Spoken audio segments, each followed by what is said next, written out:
Assalomu alaykum.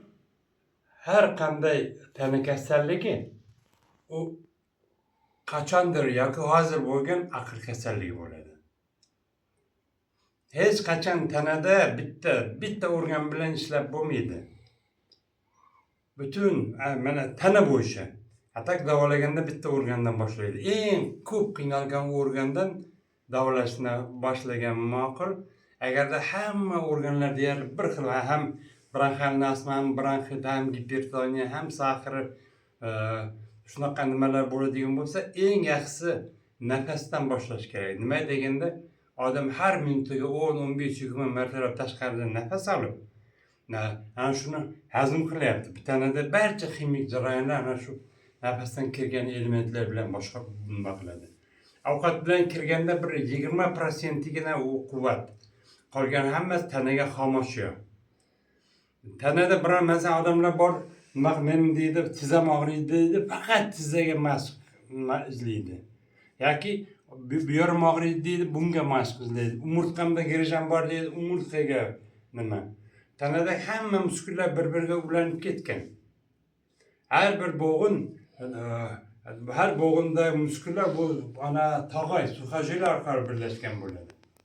Shuning uchun har qanday kasallikdan bo'lishini tashqi nazar. Ayniqsa aqliy kasalliklar. Siz aqlingizni boshqarishingiz qiyin. O'zingizga ayta olmaysiz-ku xafa bo'lma deb. Sizga kimdir senga xafa bo'lma, qisilma deb aytsa, siz ayta olmaysiz. Siz o'zingizdan bilasiz xafa bo'lmaslik kerak, siqilmaslik kerak. Bundan davleniyingiz ko'tarib boshingiz og'riyotganini. Lekin aqlni boshqara olmaydi.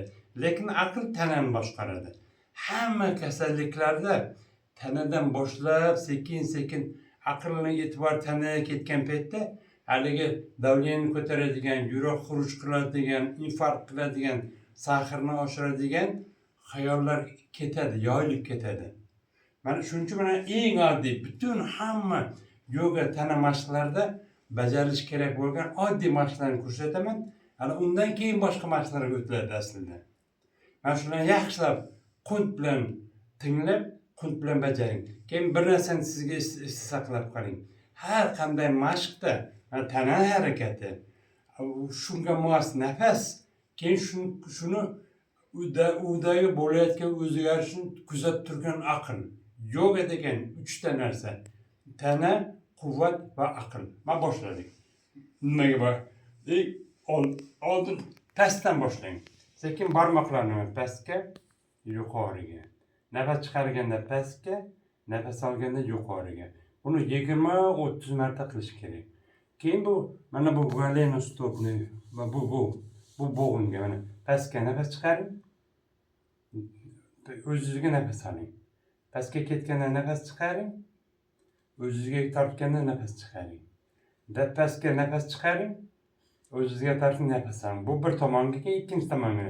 Pastga oxirigacha borish kerak. Tarangligini sezish kerak, aql sezish kerak.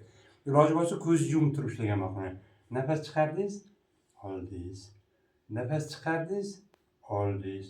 Nafas chiqardingiz, oldingiz. Men kam ko'rsataman, vaqt ko'p ketib qoladi, hammasini to'liq ko'rsatsam. Bu tomonga nafas chiqardingiz, oldingiz. Nafas chiqardingiz, oldingiz. 100 marta deb chiqarmangda, ko'pchilik men zallarda o'tgan paytda shunaqa qilishadi-da.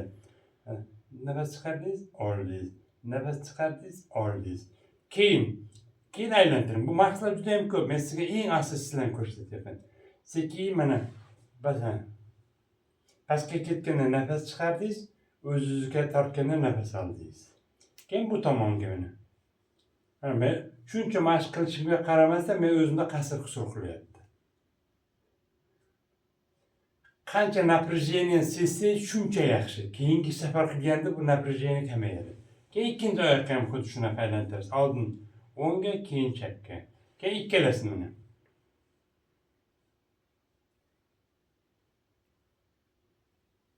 Bir tomonga nafas pastga ketganda nafas chiqaring, o'ziga kelganda nafas oling. Keyin ikkinchi tomonga. Keyin xuddi shu nimaga mana oyog'ingizni bu yerga qo'yib tur mana qaqib tur. Mana sekin aylantiring mana. Shu darajada shunaqa tezlikda bo'lishi kerakki, Siz o'zingizni kontrol qilishingiz kerak. Bunda bo'lgan o'zgarishni sezishingiz kerak. Keyin boshqa tomonga. Keyin yaxshi настроение bilan, kayfiyatga juda ham bog'liq. Keyin mana albatta 5-6 marta urib qiling. Mana ilikni bunaqa bu yoqqa chayqaydi u. Ikkinchi oyoqqa ham xuddi shunaqa mana. Keyin nima qilasiz? Bir tomonga, keyin ikkinchi tomonga. Mehr bilan kulib, iloj boricha ko'zni yumib turib, hech kim yo'qda ertalab 4 dan 6 gacha ishlanish kerak bo'lgan mashq. Keyin nimaga mana tizzaga ikki qilar ekan. Bitta aylantirdingiz, keyin mana keyin boshqa tomonga. İkinci tizzaga aylantirdingiz. Keyin boshqa tomonga. Keyin oldinga, orqaga. Oldinga, orqaga. Oldinga, orqaga. Yana oldinga, orqaga. Oldinga, orqaga. Keyin sekin bu tizlar uchun. Endi mana quymish nima uchun? Mana o'ng oyoqni mana ushladi. Mana ushladim bu tomondan. Keyin deyapman. Nafas chiqargan paytda orqaga yubordim. Nafas olganda oldinga yubordim. Lekin ko'zni yumgan holda e'tibor mana shu o'ng quymushda bo'ladi. Keyin ikkinchisini.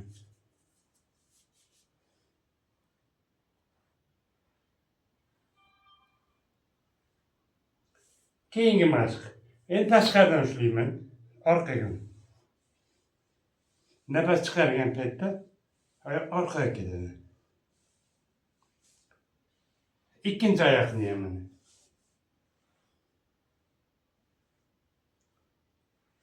Qariman, yoshman, og'ir kasalman, yaramayman demang. Qari kasal bo'lsangiz sekin-sekin ishlaysiz. Kundan kunga tanangizga jon keladi. Bu 100%. Qari bo'lsangiz ham, yosh bo'lsangiz muskulingiz bor-ku. Bu muskulni siz mashq qildirsangiz, har qanday muskul mana baquvvat bo'laveradi-ku. Har bir mashqdan keyin u yerga qon keladi, qon kachadi, tozalanadi muskullaringiz. Keyin mana bunaqani.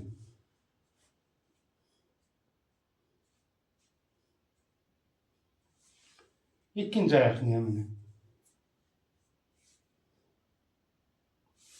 Asta sekin buklab buni sekin yuqoriga, yuqoriga, yuqoriga. Boshni orqasiga. Men qaysi o'tmayapti, lekin o'tkazaman. Harakat qilsam. Keyin oyoqni bunaqa yoyib turib yoqmani.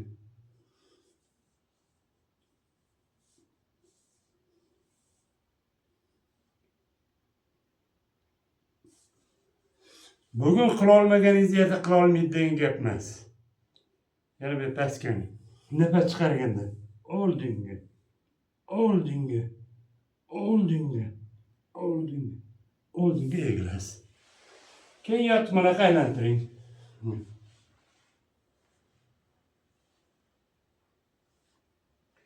Yuqori ketganda nafas oling. Pastga ketganda chiqaring. Boshqa tomonga.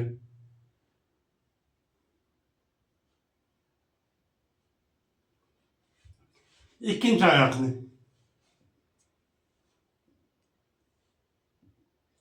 Boshqa tomonga. Mazza qilib, sekin, tinch holatda. Mabodo ertalab bajarishga vaqtingiz bo'lmasa, kunduz kun ovqat yegandan keyin kamida 3 soat vaqt o'tish kerak. Iloji boricha 4 soat vaqt o'tsin. Ana undan keyin sekin mana shuni bajarsangiz bo'ladi. Endi mana qo'lga ham xuddi mana shunaqa mashqlar. Mana barmoq mana. Nafas chiqardim. Musht qildim, yoydim, nafas oldim. Har bir barmoqni.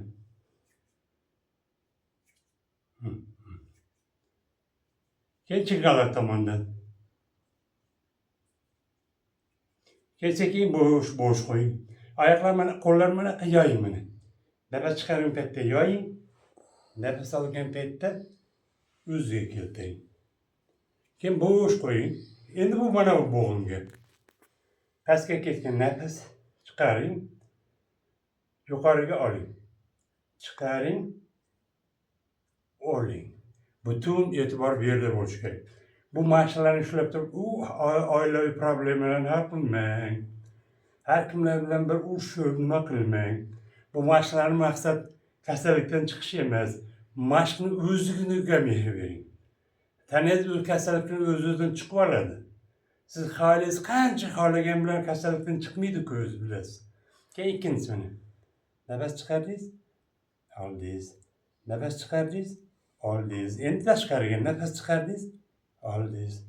Nafas chiqardingiz, oldingiz. Nafas chiqardingiz, oldingiz. Endi mushkul tugunida keyin sekinini. Yuqori ketgandan nafas oling. Men kam ko'rsatyapman. Bu yoqqa bu tomonga. Siz juda ham ko'p miqdorda ishlashingiz kerak buni. Agar kasallikdan chiqishni xohlasangiz. Buni tanama kasalliklarda yoki bu og'rigan paytda ishlanadigan mashqlar emas. Hamma ichki kasalliklarda ishlatiladigan mashqlar. Buning nomi ham gaz. Gazni haydaydi degan. Tana bo'g'inlaridagi to'plangan gaz, mana revmatizm deb qo'yapti. Artrit deydi, polartrit deb diagnoz qo'yapti. Bularning hammasi bizning xalq tabobat tilida yel gaz hisoblanadi. Prima gaz havoning o'zi emas. Havo elementini olib yuradigan element. Mana bu mashqlardan keyin u ketadi. Endi mana bunga mana. Bu tomonga. Tepadan. Bu tomonga. Oldindan mana. Bu tomonga. Kelib olma plus mana qanaqa. Bo'sh qo'yibdi singini. E'tiboringiz berdi. Endi yelka bo'g'iniga. Qisqa juda ham muhim nimalarni. Buni hammasi toza yoganing mashqlari. Buni biz mana har xil og'ir ahvoldagi zallarda o'tamiz-ku, astma, bronxit, allergiyalarga zalda o'tgan paytda mana shunaqa o'tirib ko'rsatamiz. Buni ko'p shaharlarda meni qabul taklif qilishadi. Onlayn olganlar bor.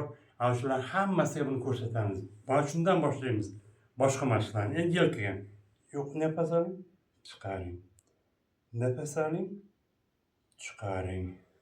Nafas oling, chiqaring. Oldinga, orqaga. Nafas oling, chiqaring. Nafas oling, chiqaring. Nafas oling, chiqaring. Bittasi yuqori, bittasi pastga. Tarozi. Nafas oling, chiqardingiz. Umurtqa tikka turadi bu paytda. Egmang umurtqani. Nafas oling, chiqaring. Nafas oling, chiqaring. Endi qo'lmani qo'shing. Nafas chiqargan paytda tortasiz mana.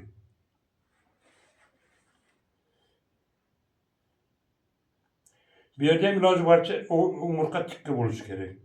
Bu tomondan ushlang mana.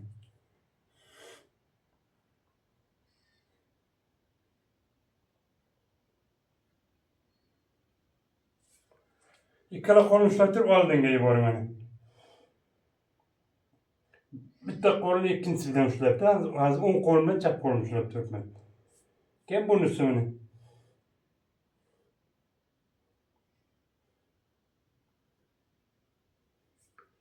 Tepaga cho'zing. Nafas chiqargan paytda cho'zing, nafas olgan paytda bo'shashtiring. Bunisi bilan tanani bo'sh tashlang. Keyin aylantiring. Nafas olganda oldinga, qaytganda oldinga ketganda nafas oling, orqaga chiqaring, keyin bu tomonga. Keyin tanani bo'sh qo'ying. Har bir mashqdan oldin mana shavasana degan bu bo'shash holat bu eng qiyini bo'shashlar ichida. Nima eng oddiy narsa eng qiyin bo'ladi. Hamma eng qattiq og'irlik kasalliklarni chiqaradigan narsalar, masalan, menga hozir ham mana Rossiyadan onlayn davolanyapti. Boshqa joylardan onlayn davolanadi, kelib davolanadi. Eng odamlarni qiynaydigan mana shu bitta mashq. Mana shundan boshlang, mana shu bilan tugating. Bu qanaqa? Mana burus yatasi. Mana bu. Tanani bo'sh qo'yib yoting. Boshdan oyoqqa qarab e'tiborni bo'shashtiring. Ayaktan tepeye karab boşlaştırın. Hatta bütün şavasını 5 minutlar yatın. Vaktinizni kızg'anmang. Bizning odamlar asosan o'ziga o'z vaqtini qizg'anadi, o'ziga o'z pulini qizg'anadi. Ko'pincha xafa bo'lmanglar, bizning xalq juda ham e'tiborsiz. Men qancha chet mamlakatlarda ishlaganman. Ular bu darajada o'ziga e'tiborsiz. Bizga juda ham kasal bo'lishim kerak deb hisoblaydi. Sog'lom paytda men mashq qilishim kerak, o'zimga qarashim kerak, dieta qilishim kerak deb hisoblamaydi. Bu mashqlarning hammasini o'ylaydiki, kasallar bajarish kerak. Aslida bu hammasi sog'lom odamlar bajaradigan mashqlar. Mayli, omon bo'linglar.